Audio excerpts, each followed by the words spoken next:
বিধানসভা উপনির্বাচনের শেষ দিনের প্রচারে মেদিনীপুরে এলেন প্রাক্তন সাংসদ দিলীপ ঘোষ। হাসপাতালে রেফার রোগ থেকে শুরু করে সিসিটিভি নিয়ে দুর্নীতির অভিযোগ, কলকাতায় অস্ত্র ভান্ডার, বনগাঁয় গুলি, শিয়ালদা আদালতে সিবিআই সাপ্লিমেন্টারি চার্জশিট সহ একাধিক ইস্যু নিয়ে রাজ্য সরকারকে তোপ দাগলেন তিনি।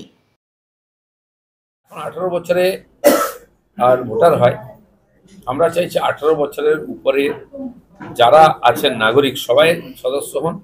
আর নতুন ভোটাররা এখন মোদিজির সঙ্গে বিজেপির সঙ্গেই আছেন, তারা সোশ্যাল মিডিয়াতে তারাই প্রচার করেন। তো তাদেরকে আমরা পার্টির সদস্য করে আমাদের পরিবারে যুক্ত করতে চাই, সেই জন্য পার্টি বিশেষভাবে জোর দিয়েছে যাতে যুবক যুবতীরা আমাদের মেম্বার। রাস্তাঘাটে কলকাতার বুকে রোজ গুলি চলছে, বোম ফাটছে, সেটা এগুলো হয়ে গেছে। খুন, ধর্ষণ, গুলি, বন্দুক, বোম, কারখানা, এগুলো পশ্চিমবাংলার সাধারণ ঘটনা হয়ে গেছে। এগুলোই কুটির শিল্প আমাদের এখানে। মানুষ বড় প্রভাবিত হয় না। আইন শৃঙ্খলা যেখানে নেই, দুষ্কৃতকারীরা যেখানে পার্টি আর সরকার চালায়, সেখানে এর বেশি কিছু আশা করা যায় না। কলকাতাতে বিপুল পরিমাণে অস্ত্র ভান্ডারের হদিশ এসটিএফ এর জালে এক। কলকাতা কি এখন নাশকতার ছক হচ্ছে নাকি সন্ত্রাসবাদীদের আঁকড়ায় পরিণত? সারা ভারতবর্ষে রাজ্যে রাজ্যে যেখানে আইন শৃঙ্খলা খুব কড়া হয়েছে, আমাদের পাশের রাজ্য বিহারে, উত্তরপ্রদেশে এক সময় 20-30 সাল 15 বছর আগে সেখানে জঙ্গল রাজ ছিল। তো ওখানে সরকার পরিবর্তন হতেই বিজেপি সরকার আস্থায় সমস্ত মাফিয়া, গুন্ডা, দুষ্কৃতকারীরা পালিয়ে পশ্চিমবাংলায় ঘাঁটি গেড়েছে। আর এখানে যে সরকার আছে সে হচ্ছে এই দুষ্কৃতকারীদের বন্ধু সরকার। বাংলাদেশের উগ্রপন্থী হোক, নেপাল থেকে হোক, বা উত্তর পূর্বের বা পাঞ্জাবের গ্যাংস্টার, সব পশ্চিমবাংলায় আড্ডা। আর এখানে নিশ্চিন্তে থাকে, এখানে কেউ গায়ে হাত দেবে না। দাদা, ফের রেফার রোগ, সারা রাত ধরে কলকাতা মেডিকেল, এনআরএস, এসএসকেএম ঘুরলো 3 বছরের শিশু, তারপরেও ভর্তি হতে ব্যর্থ। কোথায় সেন্ট্রাল রেফারেল সিস্টেম? দেখুন, কোনো সিস্টেম নেই এখানে। শিক্ষা ব্যবস্থা, স্বাস্থ্য ব্যবস্থা আর প্রশাসন সবই ভেঙে পড়েছে। এই সরকার এখন সেলাইনে চলছে, সময় গুনছে 1-1.5 বছর কীভাবে কাটাবে। এমন সমস্ত ঘটনা ঘটছে, হৃদয় বিদারক ঘটনা। মহিলাদের কোনো সুরক্ষা নেই, বাচ্চাদের কোনো ভবিষ্যৎ নেই, চিকিৎসার বয়স্কদের কোনো ব্যবস্থা নেই। এটা একটা দুটো ঘটনা সামনে আসে, আমরা বিচলিত হই, কিন্তু এটা প্রতিনিয়ত ঘটছে।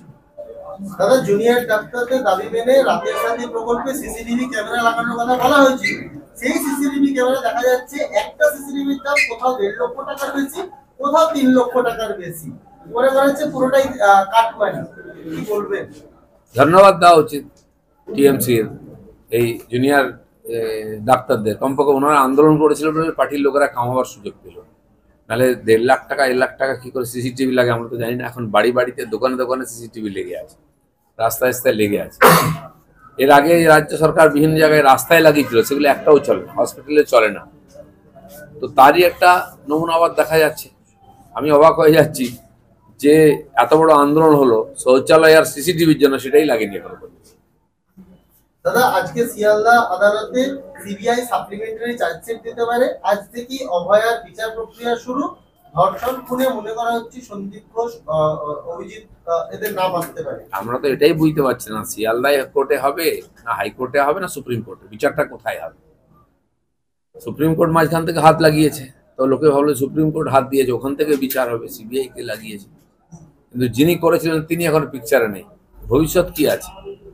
যখন সিবিআই যখন মামলা সুপ্রিম কোর্টে চলছে, সেখানে শিয়ালদা কোর্টের কি গুরুত্ব থাকতে পারে? যারা বিশেষজ্ঞ আইনে তারা বলতে পারবেন। আমরা সাধারণ বুদ্ধিতে এটা বুঝতে পারছি না যে কেসটা কোথায় হবে।